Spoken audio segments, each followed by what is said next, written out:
முருகன் வாங்க. அல்லேலூயா, அல்லேலூயா. மீண்டும் மீண்டும் ஒரு முறை தேவனுடைய சத்தியத்தை பகிர்ந்து கொடுக்கும்படியாக தேவன் கொடுத்த தயவுக்காக தேவனுக்கு நன்றி செலுத்துகிறேன். அல்லேலூயா, அல்லேலூயா. இன்றைக்கு கலாத்தியர் எழுதின சுவிசேஷம் 6ஆம் அதிகாரம் 7 மற்றும் 8ஆம் வசனத்தை எடுத்தவங்க வாசிக்கலாம்.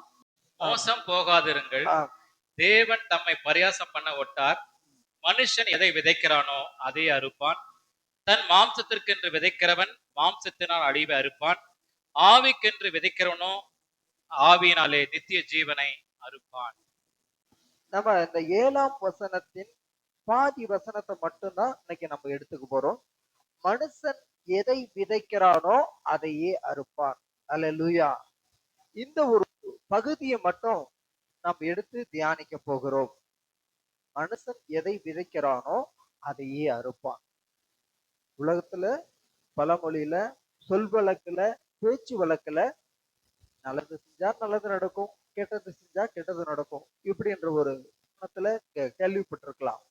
ஆனா அடிப்படையான சத்தியத்துல தேவன் கொடுத்திருக்கிற வார்த்தை அது. அல்லேலூயா.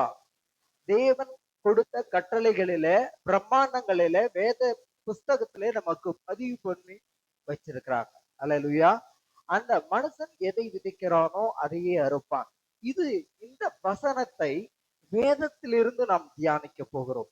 வெளியில் இல்ல, வேதத்தில். சத்தியம் என்ன சொல்லி இருக்குது, சத்தியத்தின்படி வாழ்ந்த மனிதர்கள் எப்படி இதை கையாண்டு இருக்கிறாங்க, எப்படி கடந்து போயிருக்கிறாங்க, அதனால எப்படி அவர்கள் வாழ்வடைந்தார்கள், வீழ்ந்து போனார்கள் என்பதை குறித்து நாம் இந்த நாளிலே பார்க்க போகிறோம்.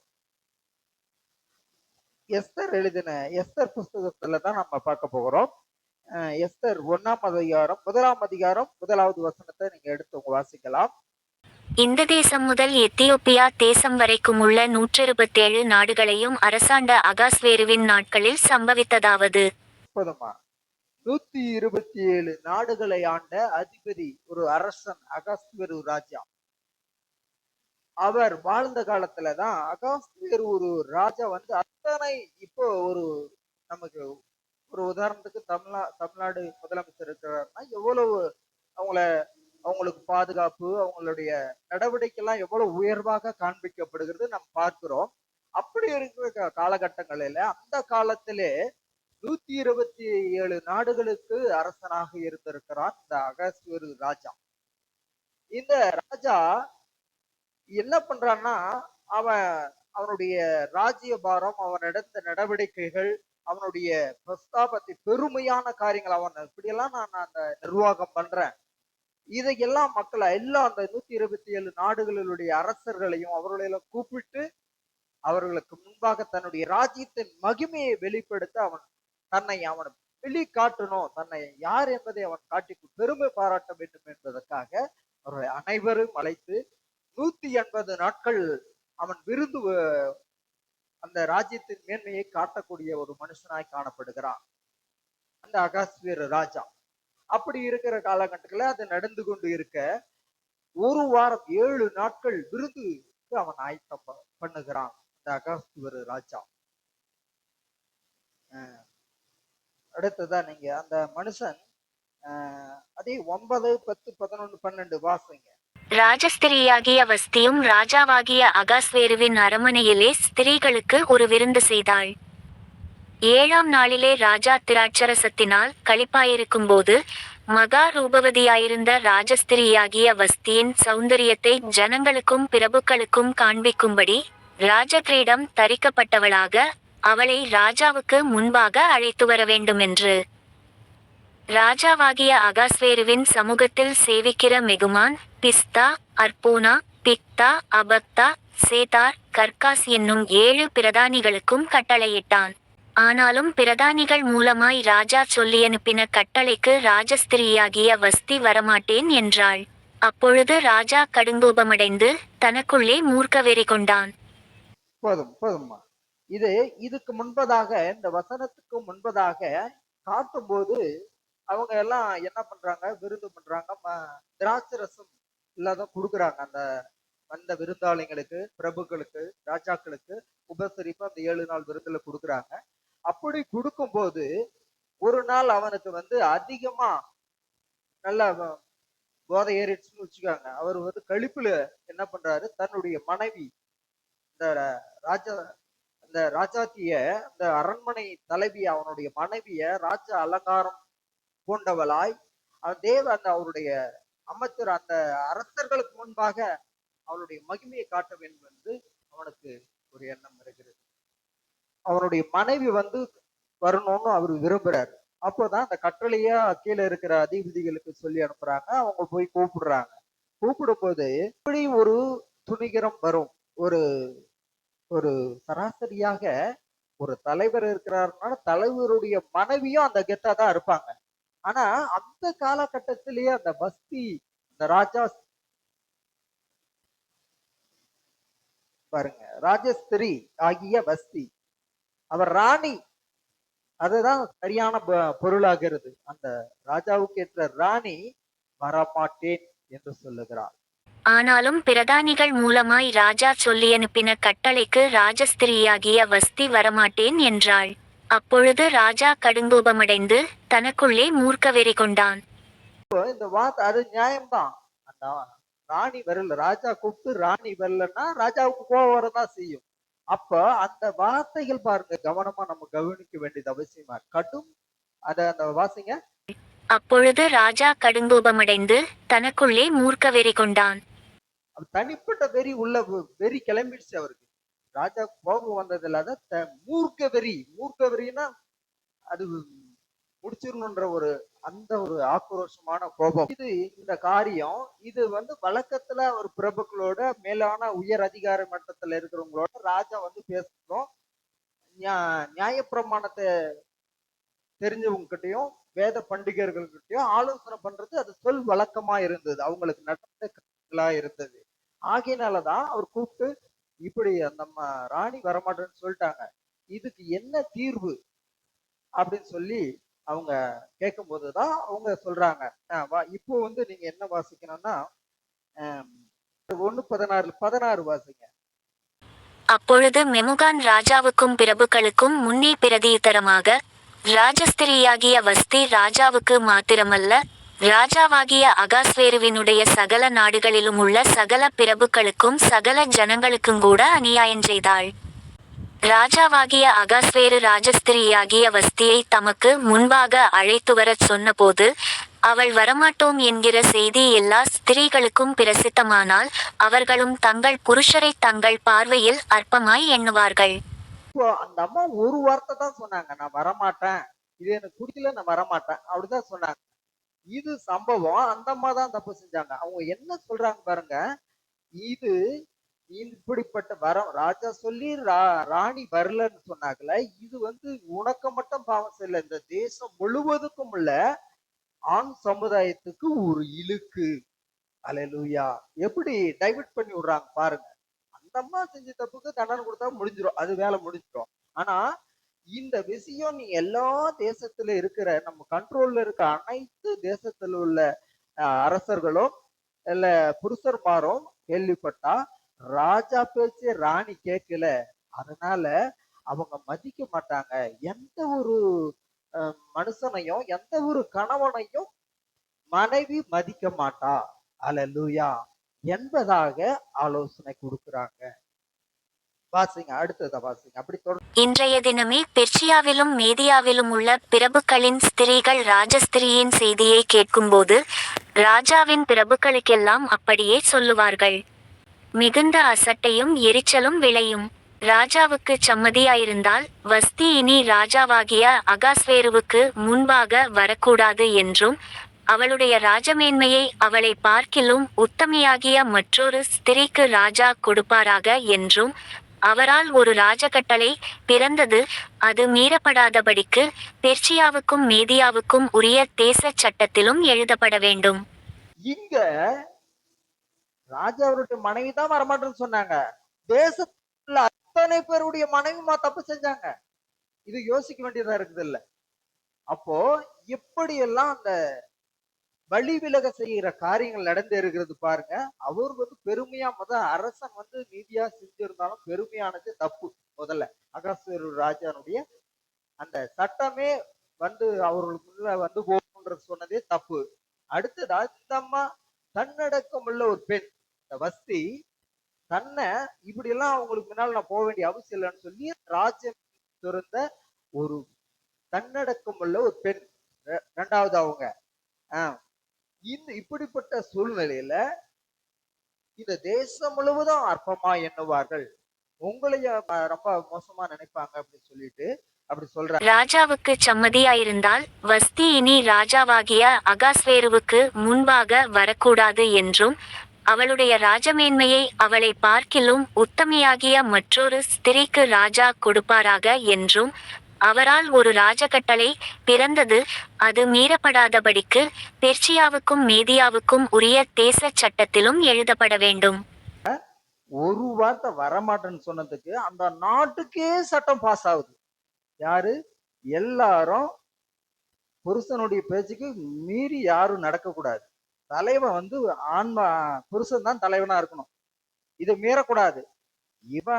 இவனுடைய ஒரு தேசம்லதான் அவன் கண்ட்ரோல்ல இருக்கிற 127 நாடுகளுக்கும் அந்தந்த பாஷையில சட்டம் பாஸ் ஆகுது. அல்லேலூயா, அல்லேலூயா. பாருங்க, கவனிச்சு பாருங்க, எவ்வளவுலாம் இது யோசனை பண்ணாவே ஆச்சரியமான காரியங்கள், வேதத்தின் உள்ள ரகசியங்கள் அற்புதமான காரியங்களா காணப்படுகிறது. இப்படி இப்படி இருக்கும்போதுதான் அந்த மெமுகான் என்ற ஒரு பிரதானி தான் இந்த ஆலோசனையை கொடுக்குறான். தவறாய் அவனை நம்ம அரசனையே தவறா நடத்துறான். 20 வாசிங்க. இப்படி ராஜா தீர்த்த காரியம் தமது விஸ்தீரணமான ராஜ்யமெங்கும் கேட்கப்படும்போது பெரியோர் முதல் சிறியோர் மட்டும் உள்ள எல்லா ஸ்திரீகளும் தங்கள் புருஷரை கனம் பண்ணுவார்கள் என்றான். இந்த மெமுகான் தான் இந்த சட்டத்தை பாஸ் பண்றதுக்கு ஆலோசனை கொடுக்கிறார். அது சட்டம் பூரா பாஸ் ஆயிடுது. இப்போ பாஸ் ஆகி அடுத்த கட்டத்துக்கு நகரத்துக்கு போகுது. இந்த மெமுகான் இப்படி ஒரு வழி நடத்தின விளைவு என்ன ஆகுதுன்னா, அப்போ இன்னொருத்தர் வர வேண்டிய ஆண்டவர் அந்த இடத்துல வேற ஒருத்தரை கொண்டு இது காரியங்களை ஒழுங்குபடுத்துறதுக்கு திட்டமிட்டு கொண்டு வர்றாரு. இப்போ என்னன்னா, அடுத்ததான் அங்க என்ன வர்த்தகாய் வர்றார். வர்த்தகாய் என்பவர் நேபுகாத் நேச்சாருடைய காலத்துல பிடிக்கப்பட்டு போன அடிமைகளில் ஒருவன். அல்லேலூயா. யாரு? வர்த்தகாய். வர்த்தகாய் என்பவன் அல்லேலூயா. இவன் ஒரு யூதன். யூதன்னா அவங்க பிடிவாதமா என்ன பண்ணுவாங்க, தேவனை மட்டும்தான் வழிபடுவாங்க, நியாயப்பிரமாணத்தை மட்டும்தான் கை கொள்ளுவாங்க. ஆனா அங்க என்ன விஷயம் இருக்குன்னா, அங்க எல்லா அதிகாரம் ராஜாவுக்கு அடுத்ததாக ஒரு அதிகாரம் பெற்றவனாக ஒரு அதிபதியாக ஒருத்தன் வர்றான். அவனை எல்லாருமே வணங்கணும். அந்த அரண்மனை மண்டபத்துல அவன் வரும்போது எல்லாரும் வணங்கணும். ஆனா இந்த மொர்தகாய் மட்டும் வணங்குறது இல்ல. ஏன்? ஆண்டவரை தவிர யாரும் அவங்க வணங்குறது இல்ல. ஆகையனாலதான் இவன் இந்த அரச கட்டளை வந்த பின்பும் அவனுக்கு அடிபணிவதே கிடையாது. இது அவனுக்கு ஒரு எரிச்சலை உண்டாக்கக்கூடிய காரியமா இருக்கிறது. ஒரு 4 லைன் பாடிடலாமா? ஒரு மாதிரியா கிரகமா தெரியுது. உன்பாதம் பணிந்து என்ற அந்த சரணத்தையும் 3வது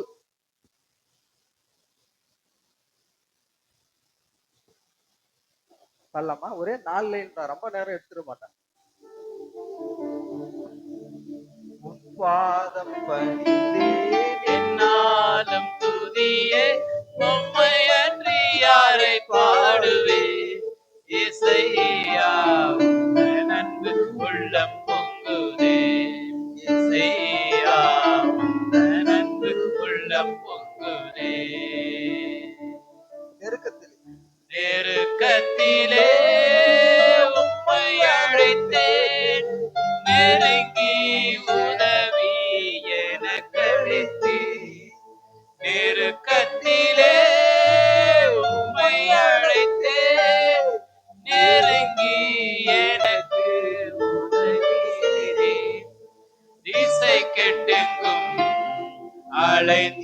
வந்திடாமல் தீவிரம் வந்தென்னை தாங்குகின்றேன். திசை கெட்டெங்கும் அலைந்திடாமல் தீவிரம் வந்தென்னை தாங்குகின்றேன். பாதம் பணிந்தேன் என்னாலும் துதியே உம்மை அன்றி யாரை பாடுவேன். இசையா உந்த நட்பு உள்ளம் பொங்குதே. இசையா உந்த நட்பு உள்ளம் பொங்குதே. நெருக்கம் இப்போ என்ன நெருக்கம்னா நமக்கு சத்தியத்தை கேட்க முடியாதபடி சத்துருவானவன் வழிவிலக செய்கிற தூக்கம் ஐக்கியத்தையும் எண்ண சிதறலையும் கொண்டு வருகிற நேரம். அப்போ இப்படிப்பட்ட நிலைமை வரும்போது நான் என்ன பண்ணுவேன்னா, யாருக்குமே தெரியாது ஜெபம் பண்ணிட்டு இருப்போம் உட்கார்ந்து. என்னன்னு, தூக்க மயக்கத்திலே உம்மை அழைத்து நெருங்கி எனக்கு உதவி செய்வி. அல்லேலூயா. கேட்க தெரியணும் பிரியமானவர்களே, கேட்க தெரியணும். நான் பாட்டுக்கு அப்படியே தூக்கிட்டு இருந்தோம்னா நம்ம காலப்போக்கில் தள்ளி விட்டு போயிட்டே இருப்பான். அல்லேலூயா. தூக்க மயக்கம் வரும், விலகணும். நமக்கு சரீரத்தில் தான் இருக்கிறோம். எனக்கும் தான் வரும், எல்லாருக்கும் தான் வரும். மேற்கொள்ள தெரிய வேண்டும். அல்லேலூயா. நம்ம அடுத்த கட்டத்துக்கு போயிட்டே இருக்கணும். ஆண்டவர் கொண்டு சென்று இருந்தே தான் இருக்கிறாரு. 5 வருஷத்துக்கு முன்ன பார்த்தவங்க இன்னைக்கு விரும்பிப்பா பாக்குறாங்க. இப்படியா கர்த்தர் நடத்தி கொண்டு போகிறார். நம்மளால ஆனது அல்ல, தெய்வத்தால் ஆகும். அதனால எப்படிப்பட்ட கடினமான சூழ்நிலைகளா இருந்தாலும் அதை மேற்கொள்ளக்கூடிய சங்கீதத்தை தன்னை திடப்படுத்தி கொண்டான். இப்படிதான் உனக்கு வருகிற சோதனையில, பலவீனங்களில நீங்க உங்களை தயார்படுத்திக் கொள்ள வேண்டும். அப்பதான் நாம் எதிராளியா இருக்கிற பிசாசை மேற்கொள்ள முடியும். அல்லேலூயா. அல்லேலூயா. அப்பா எங்க நிறுத்தணும்? வர்த்தகாய் கிட்ட நிறுத்தணும். வர்த்தகாய் ஒரு யூதன். அவன் தேவனை தவிர, வேத சட்டங்களை தவிர வேறொன்றுக்கும் வழிபடைய மாட்டான். அப்படிப்பட்ட மனிதன் அந்த சூழல் இருக்கும்போது அவன் சிறிய தகப்பன் மகளாகிய எஸ்தரை எடுத்து வளர்க்குகிறான். அந்த அடிமையாய் பிடிக்கப்பட்டு ராஜ அரண்மனையிலே வேலையாட்களாய் இருக்கிற அந்த வர்த்தகாய் அவனுடைய சிறிய தகப்பன்னா சித்தப்பன் பொண்ணு. அல்லேலூயா. அவனுடைய சித்தப்பனுடைய மகள், அப்படின்னா தங்கச்சி ஆகுது. ஆனா அவன் தன் மகளா எடுத்து தாய் தகப்பன் இல்லாத அந்த எஸ்தரை தன் மகளாய் வளர்த்தான். அல்லேலூயா. அப்படிதான் தாய் தகப்பன் இந்த உலகத்தால் புறக்கணிக்கப்பட்டு பாவத்தில் வீழ்ந்திருந்த நம்மை, நமக்கு ஆதரவில்லாத பொழுது ஆதரவாய் தேவன் நம்மை வளர்த்தெடுத்து கொண்டிருக்கிறார். ஆகையால அவரை பார்க்க வேண்டியது அவசியமா இருக்கிறது. இந்த எஸ்தர் ராஜாத்தி தான் அந்த வஸ்தியினுடைய ஸ்தானத்திற்கு அப்போ சம்பவம் சொல்றாங்க. தவறான ஆலோசனை கொடுத்து அந்த ஸ்தானத்துல ராஜஸ்திரனுடைய ஸ்தானத்துக்கு ஒரு கன்னி பெண்ணை கொண்டு வர வேண்டும் என்று சொல்லி திட்டமிட்டு அநேக கன்னி பெண்களை அவரை பண்ணி அழகிலும் அறிவிலும் குணத்திலும் சகோதர ஸ்திரிகளாக தேர்வு பண்ணி அந்த ராஜ மடத்துல கொண்டு போய் ஒரு ஒரு அதிகாரியுடைய கண்ட்ரோல்ல கொண்டு வந்து குழுவாக அங்க கொண்டு வந்து அவர்களை 6 மாதம் 2 பகுதியாக அவர்களை சுத்திகரிப்பு முறைமையின்படி அவர்களை தயார்படுத்தி கொண்டு 1 ஆண்டு நிறைவு செய்த பிரகாரம் யாருக்கு அந்த ஷிப்ட் அந்த சுழற்சியாக யாருக்கு அனுமதி பெறுகிறதோ அப்பதான் அந்த ராஜாவினிடத்திலே பிரவேசிக்க முடியும். அப்படி பிரவேசிக்கிற போது யாரை ராஜா அழைக்கிறாரோ அவர் தான் உள்ளே செல்ல வேண்டும். இப்படிப்பட்ட பல காரியங்கள் நடந்து கொண்டு இருக்க அந்த பிடித்து கொண்டு போன கூட்டத்திலே இந்த எஸ்தரும் ஒரு மகள். அல்லேலூயா. அல்லேலூயா. இந்த வர்த்தகாய்க்கு கவனம் எல்லாம் நேபுகாத் நேச்சாருடைய காலத்திலே அடிமைகளாய் பிடித்து கொண்டு போன யூத ஜனங்களை ரட்சிப்புக்குள்ளாக விடுதலையாக்க வேண்டும் என்பதற்காக அவன் காத்து கொண்டு இருந்தான். அல்லேலூயா. அதனால சந்தர்ப்பம் வாய்க்க இப்படிப்பட்ட நெருக்கடியான காலகட்டத்திலே தன் மகளை அந்த ராஜாவினுடைய சமூகத்திலே போய் இந்த காரியத்தை சாதிக்க வேண்டும் என்று திட்டமிட்ட ஒரு மனுஷன், தேவ மனுஷன் காணப்பட்டான். அல்லேலூயா.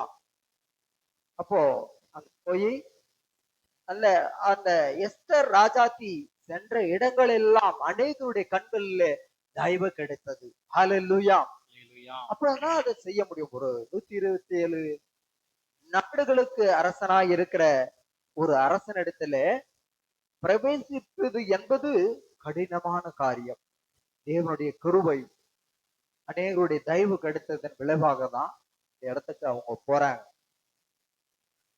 அப்போ ஒவ்வொரு காரியமா என்ன சொல்லுகிறாரோ அதன்படி அவள் செய்து வந்தவளாக வேதம் நமக்கு சொல்லி காண்பித்து கொடுக்கிறது. தன்னுடைய தகப்பனுடைய ஆலோசனைப்படி, தகப்பனுடைய போதனைகள் படி செய்து வந்தாள் அந்த எஸ்தர் மகாராஜ். எஸ்தர் அவங்க அவங்க யூதர்கள் என்பதை ராஜாவுக்கும் அங்கே இருந்த மக்களுக்கும் அறிவிக்காமல் இருந்தார்கள். அப்படி அறிவிக்க கூடாது என்று சொல்லி வர்த்தகாய் அவளுக்கு சொல்லி இருந்தான். அதனால அவங்க சொல்லாம இருந்தாங்க. இப்படியாக இருக்கிற இந்த சூழ்நிலை தான் தன் தகப்பனுடைய சொல்படி நடந்து வந்தால் அவங்க அந்த சூழ்நிலையில எஸ்தர் அந்த ராஜாவினுடைய ராணி பட்டத்துக்கு தேர்வா வராங்க. அவங்க அந்த எஸ்தர் மேல அதிக அன்புள்ளவனாய் அந்த அகாஸ்வேரு ராஜா இருந்தான். இந்த சூழ்நிலையில தான் என்ன பண்றாங்கன்னா, எப்படியாகிலும் நீங்க வரும்போது இந்த ஆமானுக்கு சொல்றாங்க, இந்த மொர்தகாயை நீங்க வரும்போது எல்லாரும் உங்களுக்கு மரியாதை கொடுக்குறாங்க, வணக்கம் வைக்கிறாங்க, ஆனா இந்த மொர்தகாயை மட்டும் உங்களை பணிந்து கொள்வதில்லை என்று சொல்றாங்க. அப்ப சொல்லும் போது இந்த மொர்தகாய் மட்டும் அழிக்கிறது அவனுக்கு சரியா படல. அவனுடைய கோபத்துக்கு அந்த ஆமானுக்கு இந்த மொர்தகாய் மட்டும் என்ன வணங்கல, இவனை நான் கொன்னுடலாம் அப்படின்னு சொல்லி அரசங்கிட்ட சொன்னா அந்த ஒத்துழைப்பு கிடைச்சிரும். அந்த இடத்துலதான் அந்த ஆமான் இருக்கிறான். ஆனா அவன் அதை விரும்பல. இவனோடு சேர்ந்து இவன் சந்ததியே வேற இருக்க வேண்டும் என்று சொல்லி யூத மக்கள் அனைவரையும் கொண்டு வேண்டும் என்று அவன் திட்ட தீட்டினவனாய் காணப்பட்டான். அல்லேலூயா. அல்லேலூயா. இதற்காக என்ன பண்ணா, அவன் வீட்டுல போய் தன் மனைவி கிட்ட, தன் நேசிக்கிற நண்பர்கிட்ட ஒரு ஆலோசனை எடுக்கிறான். இப்படி நான் வரும்போது போகும்போது இவன் மட்டும் என்ன மதிக்க மாட்டேன்றான் அப்படின்னு சொல்ல போது, அப்பதான் அந்த முடிவு பண்றாங்க, குழுவா சேர்ந்து முடிவு பண்றாங்க, இவனை மட்டும் இல்ல இந்த தேசங்களில் இருக்கிற அனைத்து யூத மக்களையும் கொன்று போட வேண்டும், அவர்களை இந்த நாட்டை விட்டு விரட்ட வேண்டும், அழிக்க வேண்டும் என்று சொல்லி தீர்மானம் எடுக்கிறான். அதன்படி அவன் என்ன பண்றான், அவன் வீட்டானையே 50 அடிக்கு தூக்கு மரத்தை அவன் உருவாக்கி நட்டு வைத்திருக்கிறான். அல்லேலூயா. வர்த்தகாயை கொள்ள வேண்டும் என்பதற்காக அவன் ஆயத்தம் பண்ணி வைத்திருக்கிறான். 2ஆம் அதிகாரம் 7ஆம் வசனத்தை வாசிங்க. அவன் தன் சிறிய தகப்பன் குமாரத்தியாகிய எஸ்தர் என்னும் அச்சாளை வளர்த்தான். அவளுக்கு தாய் தகப்பனில்லை. அந்த பெண் ரூபவதியும் சௌந்தரியமுடையவளுமாயிருந்தாள். அவள் தகப்பனும் அவள் தாயும் மரணமடைந்த போது மெர்தெகாய் அவளை தன் குமாரத்தியாக எடுத்துக்கொண்டான். சரி, அதுல 20-21 வாசிங்கம்மா. எஸ்தர் மொர்தெகாய் தனக்கு கற்பித்திருந்தபடி தன் பூர்வோத்திரத்தையும் தன் குலத்தையும் தெரிவிக்காதிருந்தாள். எஸ்தர் மொர்தெகாய் இடத்திலே வளரும்போது அவன் சொற்கேட்டு நடந்தது போல இப்பொழுதும் அவன் சொற்கேட்டு நடந்து வந்தாள். அந்நாட்களில் மொர்தெகாய் ராஜாவின் அரமனை வாசலில் உட்கார்ந்திருக்கிற போது வாசல் காக்கிற ராஜாவின் 2 பிரதானிகளாகிய பிக்தானும் தேரேசும் வர்மம் வைத்து ராஜாவாகிய அகாஸ்வேருவின் மேல் கைபோட வகை தேடினார்கள். நம்ம உள்ள போய் ராஜாவுடைய நன்மதிப்பை பெற்றுட்டாங்க. அங்க உள்ள இருக்கிறாங்க. இவரு இந்த எஸ்தருக்கு என்ன நடக்குமோ என்று சொல்லி ஒரு கண்ணோக்கமா என்ன நடக்குது, அன்னன்னைக்கு என்ன ப்ராசஸ் போகுது, அன்னன்னைக்கு என்ன காரியம் நடக்குதுன்னு அவர் கவனிச்சுட்டு இருக்காரு. அப்படி இருக்கும்போதுதான் 2 பிரதானிக என்ன பண்றாங்க, இந்த அகாஸ்வேரு ராஜாவை முடிச்சிடலாம் ஒரு குட்டி பிளான் போடுறாங்க. கை போடலான்னா முடிச்சிடலாம் அப்படின்னு போடுறாங்க. இது மொர்தெகாய்க்கு தெரிவது. இது என்ன பண்றாரு, எஸ்தர் ராஜாத்தி கிட்ட சொல்லி இப்படி சொல்றாங்க, இந்த மாதிரி பிளான் பண்ணி இருக்கிறாங்க அப்படின்னு சொல்றாரு. அந்த அம்மா அகஸ்தியர் ராஜா கிட்ட சொல்லும் போது அவங்கள கூப்பிட்டு விசாரிக்கும் போது உண்மை வெளிவருகிறது. அல்லேலூயா. அவங்க மொர்தெகாய் சொன்னபடிதான் இது இவங்க கைப்போட பிளான் பண்ணிக்கிற சதித்திட்டம் பண்ணது உண்மைன்றது ப்ரூவ் ஆகுது. அதனால அவங்கள முடிச்சிடுறாங்க, அந்த பிரதானிகளை கொண்டுடுறாங்க. இது 4ஆம் புத்தகத்துல இப்படி ஒரு சம்பவம் நடந்தா அது பதிவு பண்ணப்பட்டிருக்கு. சட்டத்தின்படி அவங்க பதிவு பண்றாங்க. ராஜாவுக்கு விரோதமாக ஒருவன் துன்பமான காரியங்கள் இந்த மாதிரி சதித்திட்டம் வந்தாக்கல அது சொன்னவங்கள பதிவு பண்ணி ரெக்கார்ட் ஆயிடுச்சு. ஆனா ரெக்கார்ட் ஆனதுக்கு எந்த வெகுமதியும் தரல, மறந்துட்டாங்க. மறந்துட்டாங்கன்னா நான் அந்த 2வது பொசிஷன்ல இருக்கிற ஆமான் அதை விட்டுட்டு கடந்து போயிட்டான். ஏன்னா அவனை அழிக்கிறது திட்டமா வச்சுட்டு இந்த காரியங்களை அவன் செய்யாம விட்டுட்டான். இது அப்படியே நகருது. 3ஆம் அதிகாரம் 1ஆம் வசனம் வாசிங்க. இந்த நடபடிகளுக்கு பின்பு ராஜாவாகிய அகாஸ்வேரு அம்மெதாத்தின் குமாரனாகிய ஆமான் என்னும் ஆகாகியனை மேன்மைப்படுத்தி தன்னிடத்திலிருக்கிற சகல பிரபுக்களுக்கும் மேலாக அவனுடைய ஆசனத்தை உயர்த்தி வைத்தான். அவனுடைய ஆசனத்தை உயர்த்தி வைத்தான். இது கொண்டு வந்துட்டார், நான் சொல்லிட்டேன். நீங்க இப்போ 3:6 வாசிங்கள. ஆனாலும் மொர்தெகாயின் மேல் மாத்திரம் கை போடுவது அவனுக்கு அற்பகாரியமாக கண்டது. மொர்தெகாயின் ஜனங்கள் இன்னாரென்று ஆமானுக்கு அறிவிக்கப்பட்டிருந்தபடியால் அகாஸ்வேருவின் ராஜ்யமெங்கும் இருக்கிற மொர்தெகாயின் ஜனமாகிய யூதரையெல்லாம் சங்கரிக்க அவன் வகை தேடினான். ஆதார் மாதமான 12ஆம் மாதம் 13ஆம் தேதியாகிய ஒரே நாளிலே சிறியோர் பெரியோர் குழந்தைகள் ஸ்திரீகள் ஆகிய சகல யூதரையும் அழித்து கொன்று நிர்மூலமாக்கவும் அவர்களை கொள்ளையிடவும் அஞ்சற்காரர் கையிலே ராஜாவின் நாடுகளுக்கெல்லாம் கட்டளைகள் அனுப்பப்பட்டது. அந்த நாளுக்கு ஆயத்தப்பட்டிருக்க வேண்டும் என்று சகல ஜனங்களுக்கும் கூறி அறிவிக்கிறதற்காக கொடுக்கப்பட்ட கட்டளையின் நகல் இதுவே. இது ஒவ்வொரு நாட்டிலும் பிரசித்தம் பண்ணப்பட்டது. கலங்கிற்று. ஆதார் எல்லாரும் ஆதார் வச்சிருக்கீங்களா? போட்டோ எல்லாம் மாத்திட்டீங்களா? பழைய போட்டோ புது போட்டோ மாத்திட்டீங்களா? ஏன் இப்போ எவ்வளவு ஞானமா வேதம் என்ன சொல்லுது பாருங்க. அந்த வார்த்தை இப்போ நமக்கு கிட்டத்தட்ட ஒரு 10 வருஷமா தான் வந்திருக்கு. இது வேத பழைய ஏற்பாட்டு காலத்து எத்தனை வருஷம், 2015-2003 வருஷத்துக்கு முன்ன ஆதார் மாதம். அந்த வார்த்தை அழிவின் ஆரம்பம் ஆதார். ஆதார் இல்லாம இப்ப எதுவுமே இல்லைன்ற லெவலுக்கு வந்துருச்சு. ஆனா இதுக்கு கடைசியில முடிவு அது வேற காரியம், அதை நம்ம விட்டுடலாம். இப்போ இந்த சமாச்சாரம், இந்த காரியங்கள் இந்த யூத ஜனங்களை முழுசும் இந்த சட்டம் பாஸ் ஆனதுனால சூசான் நகரம் கலங்கிட்டு. அப்போ மொர்தெகாய்க்கு ரொம்ப கஷ்டமா போச்சு. எப்படியாவது அடிமைப்பட்டு வந்த நான் மட்டும் இல்ல, என்னுடைய ஜனங்களை முழுசும் நான் வெளியே கொண்டு போகணும்னு நினைக்கிறேன். ஆனா இப்ப எல்லாரையும் அழிக்கணும்னு இவன் திட்டம் போட்டுட்டான்னு சொல்லி அவன் ரெட்டுடுத்தி அவன் போய் பட்டினி கிடந்து உபவாசம் இருக்கிறான். அவன் எதுவுமே துணியெல்லாம் உடுத்தாம போய் அவன் சாம்பல்ல உட்கார்ந்தான். தேவனை நோக்கி கதறான். அந்த அம்மா எஸ்தரம்மா துணி கொடுத்து விடுறாங்க, போய் கொடுங்கன்னு. வாங்க மாட்டேன்ற. தேவனை நோக்கி கதறுகிறான். கதரும் போது தேவன் கேட்காம இருப்பாரா? நிச்சயமா கேட்பார். மொர்தெகாய்க்கு மட்டும் இல்ல, நமக்கும் கேட்பார். எப்படிப்பட்ட தலை போற பிரச்சனையா இருந்தாலும் சரி, இவனுக்கு அவனுடைய சந்ததி பூரா அழிய போகுது. தேவனை நோக்கி பார்த்தான். அவன் விடாப்படியா இருந்ததுனால வசனம் சொல்லுது, 4:1 வாசிங்களேன். நடந்த யாவற்றையும் மொர்தெகாய் அறிந்தபோது மொர்தெகாய் தன் வஸ்திரங்களை கிழித்து இரட்டுடுத்தி சாம்பல் போட்டுக்கொண்டு நகரத்தின் நடுவே புறப்பட்டு போய் துயரமுள்ள மகா சத்தத்துடன் அலறிக்கொண்டு. இந்த சம்பவத்தை கேட்டு மொர்தெகாய், இப்போ நான் இருக்கேன், துணி பத்தி பிச்சுக்கன்னு என்ன நினைப்பீங்க? பைத்தியக்காரன் தான் நினைப்பீங்க. அல்லேலூயா. நிச்சயமா அப்படித்தானே தோணும். என்னடா ஆச்சு, இவருக்கு நல்லாதான் பேசியிருந்தாரு, போய் பிச்சுக்கிறாரு. அந்த மாதிரி எவ்வளவு அன்பு பார்த்த ஜனத்தின் மேல மொர்தெகாய்க்கு. அவன் துணியை கிழித்து கொடுத்து, மொர்தெகாய் அறிந்த போது மொர்தெகாய் தன் வஸ்திரத்தை கிழித்து இரட்டுடுத்தி சாம்பல் போட்டுக்கொண்டு நகரத்தின் நடுவே புறப்பட்டு போய் துயரமுள்ள மகா சத்தத்தினுடைய அளந்து கத்தி அலறான். கத்தி அலறான்.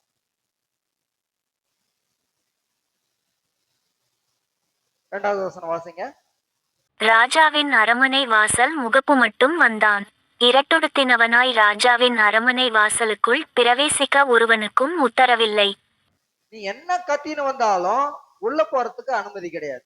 மேலாலதான் கத்திக்கணும். அரண்மனைக்கு முன்பதாக தான் கத்திக்கணும். அந்த ஒரு எல்லைக்கு மேல போக முடியாது. இப்போ நம்ம கலெக்டர் போறோம், ஒரு புகார் கொடுக்க போறோம்னு வச்சுக்கோங்க. அந்த நமக்குன்னு ஒரு வரமுறை, ஒரு எல்லை வச்சிருப்பாங்க. அதுக்கு மேல நீங்க போக முடியாது. அது போலதான் அந்த காலத்திலேயே ராஜ அரண்மனைக்குள்ள போறதுக்கு உத்தரவு இல்லை. பாசுங்க. ராஜாவின் உத்தரவும் அவனுடைய கட்டளையும் போய்ச் சேர்ந்த ஒவ்வொரு நாட்டிலும் ஸ்தலத்திலுமுள்ள யூதருக்குள்ளே மகா துக்கமும் உபவாசமும் அழுகையும் புலம்பலும் உண்டாய் அநேகர் இரட்டுடுத்திச் சாம்பலில் கிடந்தார்கள். இந்த சட்டம் பாஸ் ஆனதுனால அந்த ஜனங்கள் முழுசும் எல்லா தேசத்திலையும் வர்த்தகாய் செஞ்சது போலவே செய்யறாங்க. அப்போ தேவன் தன்னை நோக்கி கூப்பிடுகிற ஒவ்வொரு மனுஷனையும் கண்ணோக்கி பார்த்துட்டு இருக்காருன்னு நம்ம வேதத்துல பார்க்கிறோம். அப்போ உபவாசத்தோடு தன்னை வருத்தி கொண்டு ரட்டுடுத்தி தேவனை நோக்கி நாம் பார்க்கும்போது அவர் நம் ஜெபத்தை பார்க்கக்கூடிய தேவனாய் இருக்கிறார், கேட்கக்கூடிய தேவனாய் இருக்கிறார், பதில் கொடுக்கக்கூடிய ஆண்டவராய் இருக்கிறார். ஆனபடியினாலேதான் அப்படியே ஆதாகு ராஜாவின் அரண்மனை வாசலுக்கு முன்னாக பட்டணத்தின் வீதியில் இருக்கிற மொர்தகாய் இடத்தில் புறப்பட்டு போனான். அப்பொழுது மொர்தகாய் தனக்கு சம்பவித்த எல்லாவற்றை பற்றியும் யூதரை அழிக்கும்படி ஆமான் ராஜாவினிடத்தில் காஜானாவுக்கு எண்ணி கொடுப்பேன் என்று சொன்ன பணத்தொகையை பற்றியும் அவனுக்கு அறிவித்ததும் அன்றி யூதர்களை அழிக்கும்படி சூசானில் பிறந்த கட்டளையின் நகலையும் அவனிடத்தில் கொடுத்து அதை எஸ்தருக்கு காண்பித்து தெரியப்படுத்தவும் அவள் அதிகமாய் அகத்தியமாய் ராஜாவினிடத்தில் போய் அவனிடத்தில் தன் ஜனங்களுக்காக விண்ணப்பம் பண்ணவும் மன்றாடவும் வேண்டும் என்று அவளுக்கு சொல்ல சொன்னான். நீங்க போய் இப்படி நடக்க போகுதுன்னு சொல்லி எஸ்தர்கிட்ட அங்க ஆதாகு வந்துடுறார். ஆதாகுன்ற ஒரு மத்தியஸ்தர் தேவ செய்தியை இந்த வெளியில இருந்து உள்ள ராஜ அரண்மனைக்குள்ள ராஜாத்தி இருக்கிற இடத்துக்கு போறதுக்குள்ள அதுக்கு ஒரு லீடருங்க ஒப்படைச்சு வச்சிருக்காங்க. அதான் அந்த ஆதாகு கிட்ட இவர் சொல்லி அனுப்புறாரு, போயிட்டு நீங்க ராஜா கிட்ட விண்ணப்பம் பண்ணாங்க அப்படின்னு சொல்லிட்டு. அந்த அம்மா சொல்றாங்க, ராஜா கிட்ட போறது அவ்வளவு லேசான காரியம் இல்லை, அதுக்கு உத்தரவு இல்லை அப்படின்னு சொல்லி சொல்றாங்க. நீங்க இப்போ இன்னொரு வசனத்தை வாசிக்கலாம். 4:14 வாசிங்களேன். நீ இந்த காலத்திலே மவுனமாயிருந்தால் யூதருக்குச் சகாயமும் இரட்சிப்பும் வேறொரு இடத்திலிருந்து எழும்பும், அப்பொழுது நீயும் உன் தகப்பன் குடும்பத்தாரும் அழிவீர்கள். நீ இப்படிப்பட்ட காலத்துக்கு உதவியாயிருக்கும்படி உனக்கு ராஜமேன்மை கிடைத்திருக்கலாமே, யாருக்கு தெரியும் என்று சொல்லச் சொன்னான். இந்த சம்பவம் நம்மையும் கொஞ்சம் இந்த இடத்துல ஒப்பிட்டு பார்க்க வேண்டியது அவசியமா இருக்கிறது. அந்த அம்மாவுக்கு தாய் தகப்பன் இல்ல, நம்ம ஒருத்தகாய் எடுத்து வளர்க்கிறாரு. அவர் செய்ய வேண்டிய வேலையெல்லாம் சொன்னபடியே செஞ்சுட்டு வந்தா இந்த காரியத்துல அங்க ராஜாவோட உத்தரவு இல்லாம உள்ள போனா உயிர் போயிடும். அதனால அவங்க பயப்பட்டு இந்த வார்த்தை சொல்றாங்க. இப்போ நம்மளையும் நாம நிதானிச்சு பார்ப்போமே. நாமளும் அந்நியரா இருந்தோம், தேவனை அறியாமல் இருந்தோம், பாவத்திலே வீழ்ந்து கிடந்தோம். தேவன் தம் சொந்த ரத்தத்தினாலே கழுவி சுத்திகரித்து இயேசுவின் ரத்தத்தினாலே நாம் ரட்சிப்பு பெற்றிருக்கிறோம். அல்லேலூயா. அப்போ அவர் நம்மை நடத்தி கொண்டு வருகிறார், நம்மை வளர்த்தி கொண்டு வருகிறார். அவருக்கு ஏற்றபடி நாம் வாழ வேண்டும் என்று சொல்லி நம்மை வளர்த்தெடுக்கிறார். அவர் பாதுகாத்து பராமரித்திருக்கிறார். அவருடைய வேலையை செய்யாமல் இருந்தால் இந்த எஸ்தர் சொல்லுகிறபடி நானும் சொன்னா எனக்கு பயமா இருக்குது, சத்தியத்தை சொல்ல முடியாது, கவர்மெண்ட் ரொம்ப கடுமையா இருக்குது அப்படின்னு நீ சொன்னேன்னா, வேதம் சொல்லுது நீ இல்லைன்னா அந்த இடத்துக்கு வேறு ஒருவர் வருவான் என்று வேதம் சொல்லுகிறது. அல்லேலூயா. மொர்தகாய்க்கு எவ்வளவு கோபம் பாருங்க. நான் பொள்ளையா வளர்த்தேன், போய் நீ செத்து போனாலும் பரவாயில்ல அப்படின்ற ஒரு எண்ணத்துல அவர் சொல்றார். அந்த செய்தி ஆதாகும் மூலமா அந்த எஸ்தருக்கு போய் சேரும்போது நான் போறேன். அப்போ ஒண்ணும் பயப்பட வேணாம்னு சொல்லி, நான் செத்தாலும் பரவாயில்ல நான் போறேன், நான் போய் என் ஜனத்துக்காக நான் பேசுறேன்னு சொல்லி அந்த அம்மா ராஜாவின் இடத்துல போறாங்க. அங்க தேவ தைரியம் இருக்குது. அங்க போனா ஒரு கோலை நீட்டணும், அங்க உள்ள வர்றதுக்கு அவர் கோலை நீட்டினாதான் உள்ள போக முடியும். அப்படி இந்த எஸ்தர் போகும்போது ராஜா கோலை நீட்டுறார். ஹல்லேலூயா. இப்ப எல்லாம் நீங்க நம்ம முயற்சி பண்ணா தேவன் உதவி செய்வார். ஹல்லேலூயா. அதான் அர்த்தம். அது அது கடினமான சட்டங்களா இருந்தாலும், கடுமையான சட்ட திட்டங்களா இருந்தாலும், நீ முயற்சி எடுக்கும் போது தேவன் அதை வாக்கிய செய்வார். ஹல்லேலூயா. அல்லேலூயா. அந்த அம்மா போறாங்க. போனது இந்த இடத்துல அவர் மொர்தகாய் சொல்லும் போது, நீ இல்லைன்னா வேற ஒருத்தர் வரும்போது அவங்க ஏத்துக்கிறாங்க. இப்ப 5ஆம் அதிகாரம் 11வது வசனத்தை வாசிங்க. 5ஆம் அதிகாரம் 11. தன் ஐசுவரியத்தின் மகிமையையும் தன் பிள்ளைகளின் திரட்சியையும் ராஜா தன்னை பெரியவனாக்கி தன்னை பிரபுக்கள் மேலும் ராஜாவின் ஊழியக்காரர் மேலும் உயர்த்தின எல்லாவற்றையும் ஆமான் அவர்களுக்கு விவரித்துச் சொன்னான். இதெல்லாம் முடிச்சு ரெடியா மொர்தகாய்க்கு தூக்கு மரம் ரெடியா நட்டு வச்சுட்டான் வீட்டான. இப்போதான் தேவன் செயல்படுகிற காரியத்தை பாருங்க. இப்போ அகாஸ்வேரு ராஜாவுக்கும் தூக்கம் வரல. ராத்திரி பூரா உணவத்துறாரு, நடக்கிறாரு, தூக்கமே வரல. 6ஆம் அதிகாரம் முதல் வசனத்தை வாசிங்க. அந்த ராத்திரியிலே ராஜாவுக்கு நித்திரை வராதபடியினால் காலவர்த்தமானங்கள் எழுதியிருக்கிற நடபடி புஸ்தகத்தை கொண்டு வரச் சொன்னான். அது ராஜ சமூகத்தில் வாசிக்கப்பட்டது. தூக்கம் வரலன்னா நம்ம என்ன பண்றோம்? செல்லு பாக்குறோம், இல்லைன்னா டிவியை போட்டுறோம். ஆபிக்கு பைபிள் படிப்பாங்க, இல்ல இதுலயாவது செல்லுலயாவது படிப்பாங்க. அப்படிதான் அந்த ராஜா அந்த காலகட்டத்துல தூக்கம் வராதனால நடவடிக்கைகள் சட்ட திட்டங்களை நடந்த காரியங்களை புரட்டி பார்க்கலாம்னு சொல்லி எடுத்து வாசிக்கிறாங்க. வாசிக்கும் போதுதான் இந்த அகாஸ்வேரு ராஜாவை கை போடும்படியாக சதி திட்டம் பண்ணாங்க பாத்தீங்களா, அந்த சம்பவத்தை படிக்கிறாங்க, நினைவுபடுத்த அந்த சம்பவம் அங்க வருது. அப்ப அந்த மொர்தகாய் தான் இது சொல்றாரு. இதன் மூலமா எஸ்தர் மூலமா வந்து தகவல் வந்து அவங்கள வந்து கொண்டு போடுறாங்க. இந்த நன்மை செய்த இந்த மொர்தகாய்க்கு என்ன செஞ்சாங்க அப்படின்னு ராஜா கேக்குறாரு. மொர்தகாய்க்கு இவன் என் உயிரை காப்பாத்திருக்கிறான், இவனுக்கு என்ன செஞ்சிருக்கா? ஒண்ணும் செய்யலன்னுறான். அப்பொழுது வாசர் காவலாளர் ராஜாவின் 2 பிரதானிகளாகிய பிக்தனாவும் தேராசும் ராஜாவாகிய அகாஸ்வேரின் கை போட பார்த்த செய்தி மொர்தகாய் அறிவித்தான் என்று எழுதியிருக்கிறது வாசிக்கப்பட்டது. அப்பொழுது ராஜா மொர்தகாய்க்கு கனமும் மேன்மையும் செய்யப்பட்டதா என்று கேட்டான். அதற்கு ராஜாவை சேவிக்கிற ஊழியக்காரர் அவனுக்கு ஒன்றும் செய்யப்படவில்லை என்று சொன்னார்கள். ஆமான் தான் செய்த தூக்கு மரத்திலே மொர்தகாயை தூக்கி போட வேண்டும் என்று ராஜாவிடத்தில் பேசும்படி ராஜா அரண்மனையில் வெளி முற்றத்திலே வந்திருந்தான். அப்பொழுது ராஜா முற்றத்தில் இருக்கிற யார் என்று கேட்டான். இப்ப வந்து எண்டுக்கு வந்துருச்சு. இவங்க என்ன பண்ணிட்டாங்க? ராஜா கரெக்டா கேட்கவும் எப்படியாவது தந்திரமா நம்ம சொல்லி இந்த மொர்தகாயை நம்ம வந்து தூக்கு மரத்தில் தூக்கிடணும்னு சொல்லி திட்டத்தோட ஆமான் வந்து கேட்ல நிக்கிறாரு. வந்து நின்ன நிலையில பார்த்து ராஜா என்ன பண்றாரு? அங்க நிக்கிறது யாருன்னு கேட்க ஆரம்பிச்சுறாரு. ஆமான் தான் வந்திருக்கிறான், கூப்பிட அவனு சொல்லி கூப்பிடுறாங்க. மனசுல நினைச்சுக்கினா இதுக்கு நமக்கு தான் இந்த மேன்மை கிடைக்க போகுதுன்னு சொல்லி இந்த ஆமான் நினைச்சிட்டு போய் நின்று பேசுறான், எல்லாத்தையும் சொல்றான். இதெல்லாம் வெளி முற்றத்துல இருக்கிற மொர்தகாய்க்கு செய், இதுல ஒண்ணு கூட தவறக்கூடாதுன்னு சொல்லி கடுமையான உத்தரவோடு அதை செய்யறாங்க. அல்லேலூயா. அல்லேலூயா. இப்போ இதோட முடிஞ்சிருது இல்ல. இத போய் வீட்டுல சொல்றான், இன்னைக்கு வந்து இந்த மாதிரி நடந்துச்சு, நான் ஏதோ ஒரு பிளான் பண்ணி அவனை தூக்கு மரத்துல ஏத்திடலான்னு பார்த்தேன், இப்போ இப்படி ஆயிடுச்சு அப்படின்னு அவன் கொலை நடுங்கி போயிருக்கிறான்.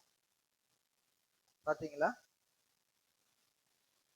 இந்த அந்த அம்மா சொன்னதுதான் அந்த அவங்க மனைவி அவங்க கூட இருக்கிறவங்க சொல்லிதான் அந்த தூக்கு மரத்தை பண்றாரு. ஆனா இப்ப என்ன பண்றாங்கன்னா, மொர்தகாய் வந்து ஒரு யூதன்னு தெரிஞ்சு போனதுனால நீங்க ஒண்ணும் மேற்கொள்ள முடியாது, நீ தாழ்ந்து போன, நீ தாழ்ந்து போயிடு அப்படின்னு சொல்றாங்க. அப்ப சொல்லும் போது இப்படி இந்த சம்பவம் எல்லாம் நீங்க எப்படியோ பணிச்சு போயிடுங்கன்ற அளவு ஐடியா கொடுக்குறாங்க. அப்படியே மாத்தி சொன்னவங்க திருப்பி மாத்திட்டாங்க, அவங்க மனைவி கூட இருக்கிறவங்க. அப்படி பேசிக்கொண்டிருக்கும் போது ராஜ உத்தரவும் வருது, கூட்டிட்டு வாங்க, நீ வந்து அவங்க ஒரு விருது பண்றாங்க. இப்போ சம்பவம் என்னன்னா, சில காரியங்கள் நம்ம விட்டு விட்டு தான் சொல்றோம்.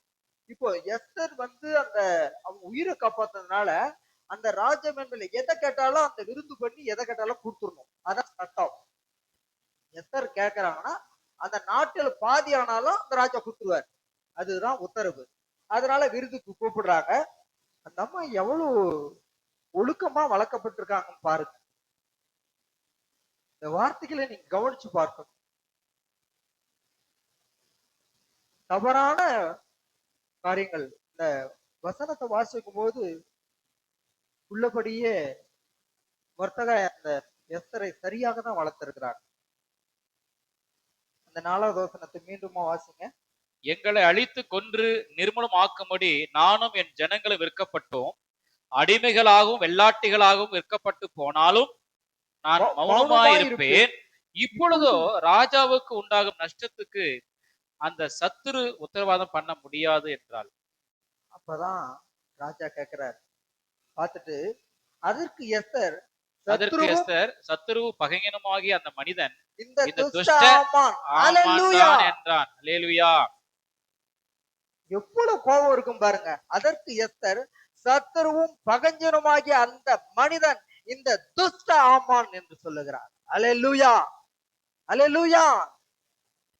இப்படி சொல்ல தெரியணும் பிரியமானவர்களே. நமக்கு நேரிடுகிற காரியங்களில, தேவனுக்கான காரியங்களில தேவன் கேட்கும்போது, அரசன் கேட்கும் போது அந்த எஸ்தர் ராஜா சொன்னது போல நாம அவ்வளவு தெளிவுள்ளவர்களாய் தேவனுக்காக வாழ வேண்டும். அப்பதான் நம்ம சொல்ல முடியும். அவன் இறங்கி வரான், அவங்க மனைவி கொடுத்த ஆலோசனை இப்பதான் அவனுக்கு மூளை வேலை செய்யுது. நம்ம ராஜா கிட்ட கேட்டா வேலை ஆகாது, நம்ம எஸ்தர் ராணி கிட்ட போவோம் அப்படின்னு சொல்லி போறான். போய் தன் உயிருக்கு மன்றாடுறதுக்கு தான் அவன் போறான். சூழ்நிலை மாறி அவன் ராஜாத்தி உட்கார அந்த மெத்த மேல உட்கார்ற சூழ்நிலை மாதிரி காட்சியே மாறிடுது. திடீர்னு அவன் உட்கார்ந்துக்கிறத பார்த்துட்டு ராஜா என்ன பண்றாரு, நான் இருக்கும் போதே என்னுடைய மனைவியினுடைய அறைக்குள்ள வந்திருக்கிற, நான் இல்லாத போது என்ன பண்ணுவேன்னு சொல்லி சட்டம் வேறு விதமா பாஸ் ஆகுது. வாசிங்க அடுத்து. ராஜா அரண்மனை தோட்டத்திலிருந்து திராட்சரசம் பரிமாறப்பட்ட இடத்துக்கு திரும்பி வருகையில் எஸ்தர் உட்கார்ந்திருக்கிற மெத்தையின் மேல் ஆமான் விழுந்து கிடந்தான். அப்பொழுது ராஜா, நான் அரண்மனை இருக்கும் போதே என் கண் முன்னே இவன் ராஜாத்தியை பலவந்தம் செய்ய வேண்டும் என்று இருக்கிறானோ என்றான். இந்த வார்த்தை ராஜாவின் வாயிலிருந்து பிறந்தவுடனே ஆமானின் முகத்தை மூடி போட்டார்கள். அப்பொழுது ராஜ சமூகத்தில் இருக்கிற பிரதானிகளில் அர்ப்பனோ என்னும் ஒருவன், இதோ ராஜாவின் நன்மைக்காக பேசின மொர்தகாய்க்கு ஆமான் செய்வித்த 50 முழ உயரமான தூக்கு மரம் ஆமானின் வீட்டண்டையில் நாட்டப்பட்டிருக்கிறது என்றான். அப்பொழுது ராஜா, அதிலே அவனை தூக்கி போடுங்கள் என்றான். அப்படியே ஆமான் மொர்தகாய்க்கு ஆயத்தம் பண்ணின தூக்கு மரத்திலே ஆமானை தூக்கி போட்டார்கள். அப்பொழுது ராஜாவின் உக்கிரகம் தணிந்தது. அல்லேலூயா, அல்லேலூயா, அல்லேலூயா, அல்லேலூயா. மனுஷன் எதை விதைக்கிறானோ அதையே அறுப்பான். அல்லேலூயா. இந்த ஆமான் மொர்தகாயை மட்டும் அழிக்கணும்னு நினைக்கல, யூத ஜனங்க முழுசும் அழிக்கணும்னு அவன் திட்டமிட்டான். அதனால 50 முழ தூக்கு மரத்தை செஞ்சான். அவன் செஞ்சது நன்மையான காரியமா இல்ல, விரைச்சது பாவம், சாபம், தவறான காரியம். அதனால அவன் விரைத்தது வினையாய் விதைத்தான். ஆகையினால அவன் செய்வித்த, அவன் உத்தரவு போட்ட செஞ்ச தூக்கு மரத்திலே மொர்தகாய் சாக வேண்டும் என்று தந்திரமாய் செய்த அந்த தூக்கு மரத்திலே நான் செய்ததிலே அவன் மாண்டு போனான். அதுதான் வரலாறு, அதுதான் சத்தியம். அல்லேலூயா. அதனால் சின்ன சின்ன பாவங்களை செய்யும் போது தேவ சமூகத்திலே நீங்க போய் கதற மன்னிப்பு உண்டு. ஆனா ஆத்மாவை கொள்ளும் அளவிலே துணிகரமாக பாவம் செய்யும் போது அதுக்கு மன்னிப்பு கிடையாது. அல்லேலூயா. ஆத்மா யாருடையது? தேவனுடையது. அது தேவனுடைய வித். ஆகையினால அதான் மனுஷன் எதை விதைக்கிறானோ அதையே அறுப்பான். ஆப்புக்கென்று விதைக்கிறவன் அதுக்கேற்ற பலனை அறுப்பான்.